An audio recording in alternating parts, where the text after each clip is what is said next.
There was one question that you answered a little while ago. It's a little bit out of your wheelhouse, but just wanted to bring it back up because I thought that your answer was a little bit invalid. So basically, you were asked about the morality of killing animals for food, and you basically justified it by saying that killing animals is immoral because I think that human beings have a right to survive, and think that we need animal protein to survive as a general matter. I definitely agree that human beings have a right to survive, for sure. But okay, so we're on the same page there. Okay. But it's been pretty thoroughly debunked that humans require animal protein to thrive.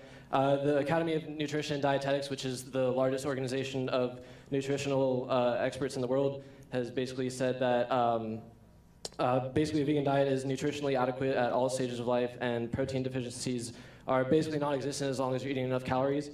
And there's also many vegan athletes that are very successful. So I didn't think that justification that you made was valid. So I was just wondering if you had any other. I mean, I'm happy to look at the studies and determine whether I think you're right or not. I mean, again, I think that. So I'm not assuming you. Yeah, no. I'm listen. I'm just saying, aside from that justification, was there anything else that? I mean, I do think that there is a fundamental distinction between animal life and human life that actually needs to be upheld. And I don't think that we should go randomly killing animals or mistreating animals. But I think that the idea that a human being is the same as an animal is, and I know you're not saying that, but I'm saying that some of that undergirds some elements of sort of the vegan movement, which is that human beings and animals are of equal value, and therefore you can't kill an animal for food.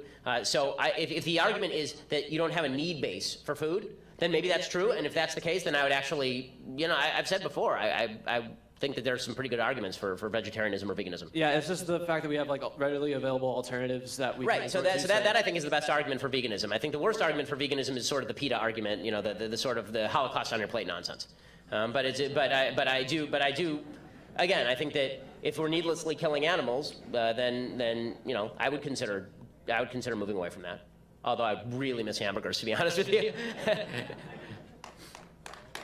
Over the past few years, I've heard you repeatedly predict that in 100 years, all of us are going to be looked back upon as barbarians, and I'm quoting you, barbarians, for eating animals, for eating meat. I said it's a possibility, yeah.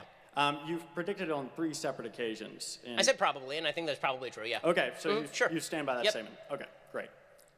And yet you've never suggested that you would take any action on this topic. You've never suggested that you are going to go vegan, or even vegetarian. I know.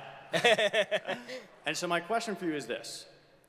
How can you make a career off of preaching personal responsibility while failing to take responsibility for your words on this topic?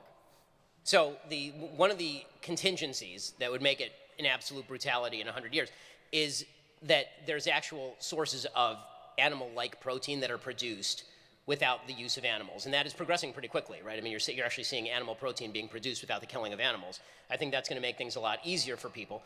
As far as the vegetarian-vegan question, it's something that I've actually seriously considered. I haven't talked about it publicly a lot, but it's something that I've actually pretty seriously considered because, I mean, frankly, I do think that there are I think that on the list of moral evils in American society, I think that this comes in a far, far cry behind things like abortion, for example, like the killing of human beings in the womb.